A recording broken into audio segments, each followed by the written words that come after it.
দৃশা, তোমার পরীক্ষার রেজাল্ট খুব ভালো হয়েছে, তোমার মাকে বলবে টিউশনি ফিসটা দিয়ে দিতে। যাও ওখান বাড়িতে। কি হয়েছে দৃশা? যখন ওর মায়ের কথা বলি তখনই মুখটা অন্ধকার করে। কিছু তো ব্যাপার একটা আছে, বেশি কথাও বলে না, আমাকে দেখতে হবে ওর পিছু পিছু গিয়ে।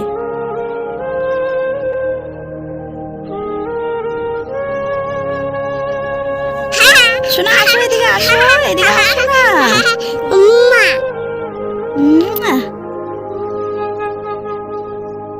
মা, তুমি আমাকে যে কেন গেলে? তুমি আমাকে ফেলে কোথায় গেলে মা? কেউ বুঝে না, আমার অনেক কষ্ট হয়। ফিরে আসো না মা আমার কাছে। ওর মা নেই, সেই জন্য ও এত কষ্ট পায়, ওই জন্য ও বেশি কথাও বলে না। আর আমি সবসময় মায়ের কথা বলি, আমার ভুল হয়ে গেছে।